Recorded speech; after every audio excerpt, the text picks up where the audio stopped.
Hello friends, तो आज की वीडियो में हम लोग बहुत ही इंपॉर्टेंट टॉपिक पे बात करने वाले हैं। आज की वीडियो में हम लोग रासायनिक यौगिक बनाना सीखेंगे। ठीक है, आज की वीडियो को पूरा एंड तक देखिएगा, बहुत ही इंपॉर्टेंट है। 9th 10th फर्स्ट ईयर और सेकेंड ईयर यानी 9 10 11 12 सभी क्लास के लिए बहुत ही ज़रूरी टॉपिक है। तो चलिए, सबसे पहले तो मैं आपको एक सवाल पूछता हूँ आपसे कि आप ये बताइए, जल का फार्मूला H2O ही क्यों होता है? क्यों H2O3 नहीं होता है, या फिर कुछ दूसरा क्यों नहीं होता है? क्यों हमेशा H2O ही होता है? सेम उसी प्रकार कार्बन डाइऑक्साइड का फार्मूला CO2 ही क्यों होता है, CO3 क्यों नहीं होता है? तो आप कहेंगे मुझे तो नहीं पता इसके बारे में। तो आज की वीडियो को पूरा देखिएगा, आपको इसी के बारे में बताया जाएगा। तो चलिए, इसको जानने से पहले सबसे पहले तो आपको दो बातें याद रखनी होगी। देखिए, मैंने इसको आपके सामने एक चार्ट के माध्यम से प्रदर्शित किया है। जैसे आपसे कोई पूछ दे, बस आपको यह याद रखना है कि हाइड्रोजन पे क्या होता है, प्लस की माइनस। तो आप बताएंगे हाइड्रोजन पे एक प्लस होता है। सेम उसी प्रकार नाइट्रोजन पे क्या होता है, 3 माइनस होता है। ऑक्सीजन पे 2 माइनस होता है। सोडियम पे 1 प्लस होता है। मैग्नीशियम पे डबल प्लस होता है। एल्यूमिनियम पे ट्रिपल प्लस होता है।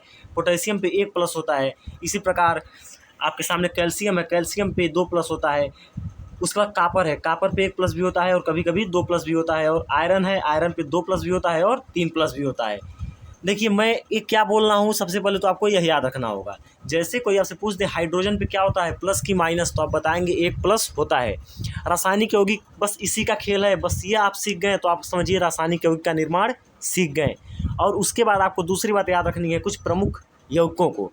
जैसे आपसे कोई पूछ दे कार्बोनेट का सूत्र क्या होता है, तो आप बताएंगे CO3 पे डबल माइनस।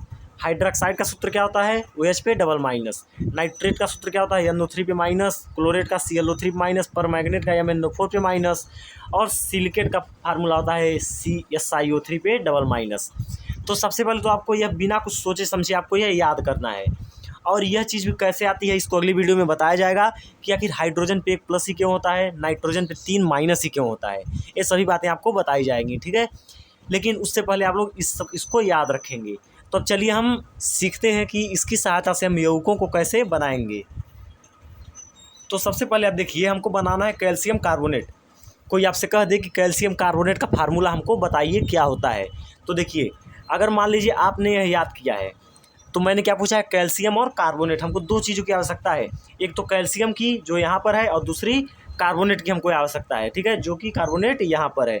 आप दोनों का फार्मूला देख लीजिए। कार्बोनेट का फार्मूला क्या है, CO3 पे डबल माइनस है। और कैल्शियम का फार्मूला क्या है, Ca पे डबल प्लस है, ठीक है। अब चलिए हम थोड़ा सा आगे चलते हैं। फार्मूला लोग याद रखिएगा। देखिए, कैल्शियम और कार्बोनेट हमको दो चीज़ें चाहिए। कैल्शियम का सूत्र क्या होता है, Ca पे डबल प्लस, यही होता है ना। और कार्बोनेट का सूत्र क्या होता है, CO3 पे डबल माइनस।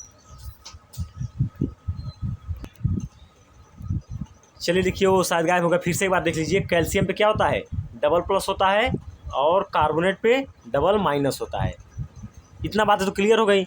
मतलब हमको कैल्शियम कार्बोनेट का सूत्र बनाना है, तो हमको दो चीज़ों की आवश्यकता है, एक तो कैल्शियम की, दूसरा कार्बोनेट की। दोनों हमको मिल गए। अब देखिए, करना क्या होता है, जो कैल्शियम पे डबल प्लस है उसको उठा के इसके नीचे कर देंगे, और जो कार्बोनेट पे डबल माइनस है उसको उठा करके इसके नीचे कर देंगे। तो देखिए, हमारा बन के क्या आएगा, Ca है। Ca के नीचे हमको क्या लाना है, कार्बोनेट पे जो डबल माइनस है वह Ca के नीचे आएगा, यानी 2 आएगा। 2 माइनस तो हम 2 लिखेंगे। और बचा कार्बोनेट CO3, इसके नीचे कितना लिखाएगा, इसके नीचे भी कैल्शियम पे जो डबल प्लस था वही लिखाएगा। तो कैल्शियम पे डबल प्लस यानी ब्रैकेट लगा के हम 2 लिख देंगे। अब आपको एक बात याद रखनी है, जब भी सेम चीज़ें दोनों के नीचे आएंगी, जैसे यहाँ भी 2 है और यहाँ भी 2 है, तो इसको हम लोग गायब कर देते हैं, इसको लिखते नहीं हैं। तो हमारा लास्ट में क्या बच जाएगा, कैल्शियम कार्बोनेट का फार्मूला CaCO3। यही हमारा कैल्शियम कार्बोनेट का फार्मूला हो जाएगा। देखिए, सबसे पहले यहाँ पे 2 था और यहाँ भी 2 था, लेकिन मैंने आपको बताया जब सेम चीज़ें, यानी इसके भी नीचे 2 है, इसके भी नीचे 2 है, तो हम इसको काट सकते हैं, इसको गायब कर सकते हैं। अगर यहाँ 3 रहता, यहाँ भी 3 रहता, तब भी हम 3 को गायब कर देते हैं। मतलब सेम चीज़ रहती है तो हम गायब कर देते हैं। चलिए, अगर एक एग्जाम्पल समझ में आ गया तो अच्छी बात है। अब हम दूसरा एग्जाम्पल थोड़ा सा समझते हैं। हमको पोटेशियम हाइड्रोक्साइड का फार्मूला चाहिए। कोई आपसे पूछ दे पोटेशियम हाइड्रोक्साइड का फार्मूला बताइए, तो ध्यान दीजिएगा। हम चलते हैं अपने चार्ट की ओर। हमको क्या क्या ज़रूरत थी, पोटेशियम की और हाइड्रोक्साइड की। तो अब ध्यान से देखिए, पोटेशियम हमारा यहाँ पर है। पोटेशियम पे क्या होता है, 1 प्लस होता है, ठीक है। और हाइड्रोक्साइड पे क्या होता है, OH पे एक माइनस होता है। फार्मूला दोनों याद रखिए। अब हम चलिए फार्मूला बनाते हैं। देखिए पोटेशियम हाइड्रोक्साइड का फार्मूला हमको बनाना है, तो हमको दो चीज़ों की आवश्यकता है, एक तो पोटेशियम की और दूसरा हाइड्रोक्साइड की। पोटेशियम का सूत्र क्या होता है, K पे एक प्लस, हाइड्रोक्साइड का सूत्र क्या होता है, OH पे एक माइनस होता है। ठीक है, करना क्या है, इसको इसके नीचे लाना है और इसको इसके नीचे लाना है। जब उसके नीचे लाएंगे तो क्या हो जाएगा, K पे क्या हो जाएगा, एक माइनस है तो एक लिख देंगे, और OH क्या है, एक प्लस है, इसके नीचे आएगा तो एक यहाँ लिख देंगे। और जब एक रहेगा तो क्या कर देंगे, उसको हम गायब कर देंगे, यानी हमारा फार्मूला क्या बच क्या आ जाएगा, KOH।